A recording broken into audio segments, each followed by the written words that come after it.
करेंगे। सुशील लगातार हमारे साथ बने हुए हैं। अगली बड़ी खबर भी ग्वालियर से ही। दुष्कर्म पीड़िता ने खुदकुशी कर ली है।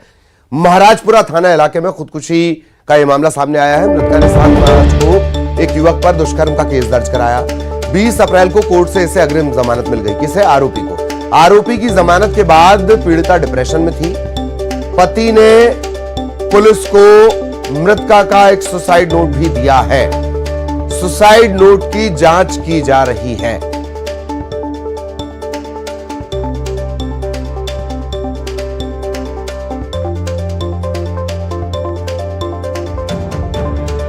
दुष्कर्म पीड़िता ने खुदकुशी की है। महाराजपुरा थाना इलाके में यह खुदकुशी का मामला 7 मार्च को मामला दर्ज कराया गया था।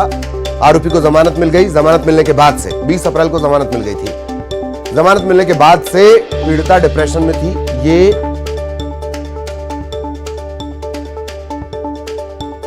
जानकारी अब तक मिली है। सहयोगी सुशील हमारे साथ जुड़े हुए हैं। सुशील, पूरा घटनाक्रम और क्या अपडेट इस मामले में? सुसाइड नोट क्या कहता है?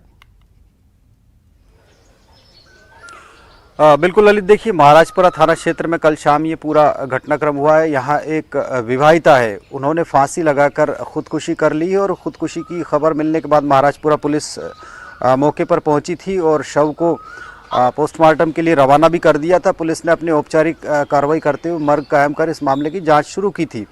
उसके बाद थाने में जो है मृतिका का पति एक सुसाइड नोट लेकर पहुंचा। उस सुसाइड नोट में मृतिका के हवाले से, पति का इस तरह कहना, मृतिका के हवाले से आरोप लगाए गए हैं। जो दुष्कर्म का आरोपी युवक है उस पर प्रताड़ित करने का आरोप लगाया, साथ ही पुलिस वालों पर भी प्रताड़ित करने का आरोप पीड़िता द्वारा लगाया गया। इस तरह का जो कथित सुसाइड नोट पति की तरफ से पेश किया गया है उसमें जिक्र है।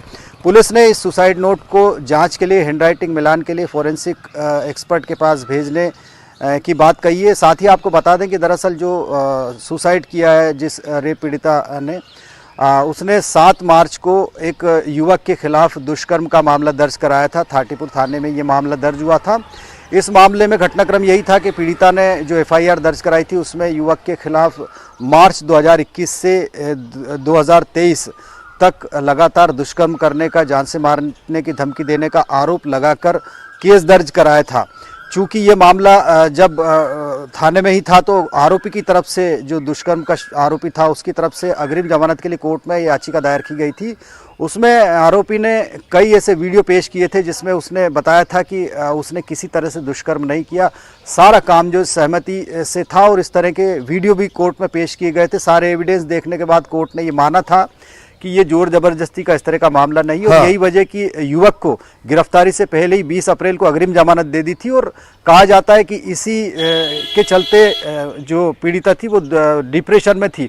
लेकिन सबसे अहम कड़ी सुसाइड नोट ही है। क्या वाकई में सुसाइड नोट पीड़िता के द्वारा ही लिखा गया था? और जब अगर पीड़िता के द्वारा लिखा गया था तो पुलिस जब घटनास्थल पर जाँच के लिए पहुँची थी डेड बॉडी को बरामद करने के दौरान, तो उस दौरान नहीं मिला था और बाद में पति ने ले जाकर इस सुसाइड नोट को पुलिस को दिया है। तो अब कई इस मामले में पेज है जिनके बारे में अब पुलिस जांच करेगी। जी। पति के जरिए जो ये लेटर पहुंचा है, सुसाइड नोट, दरअसल पेंच यहां कहीं अटक रहा है। बहुत बहुत धन्यवाद सुशील आपका तमाम जानकारी के लिए। सहयोगी सुशील विस्तार से जानकारी दे रहे थे। पेचदार ये मामला है, इस पर लगातार नजर बनी रहेगी। धार का रुख करेंगे। बदमाश और पुलिस के बीच मुठभेड़ हुई है, एनकाउंटर हुआ है और इस बदमाश को पैर में गोली लगी है, घायल है। ये वही है जिसने एक तरफा प्यार में एक युवती पर गोली चलाकर उसकी हत्या कर दी थी। आरोपी को पकड़ने के लिए देदला गांव पुलिस पहुंची हुई थी। इसने फायर किया, बाइक से ये भाग रहा था।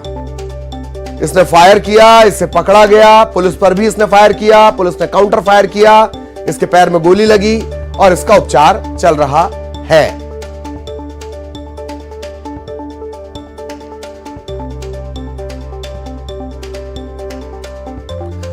इसी बदमाश का जो ठिकाना है, जो बेजा कब्जा था, उसे ढहा दिया गया। इस तरह की भी हमने आपको खबर दिखाई है।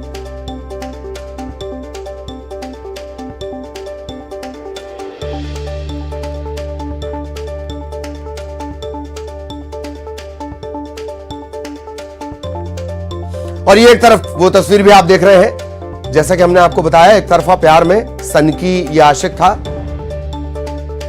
ये जो लड़की थी, दरअसल एक मामला अदालत में वैसे भी चल रहा था, छेड़छाड़ का ये मामला था।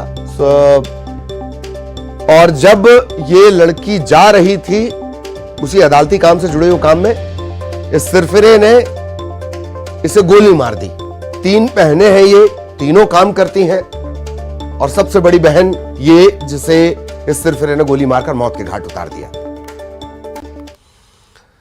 बड़ी खबर खरगोन से। इंदौर लोकायुक्त ने बड़ी कार्रवाई की है। पटवारी जितेंद्र सोलंकी पर लोकायुक्त ने शिकंजा कसा है। गौरीधाम स्थित मकान समेत 4 ठिकानों पर दबिश दी गई है। 3 से 4 लाख की नकदी, सोने चांदी के आभूषण जब्त किए गए हैं। चंदन नगर इंदौर में 6 दुकानें मिली हैं। एक फ्लैट के कागजात मिले हैं। खरगोन के राधा वल्लभ मार्केट में एक दुकान मिली है।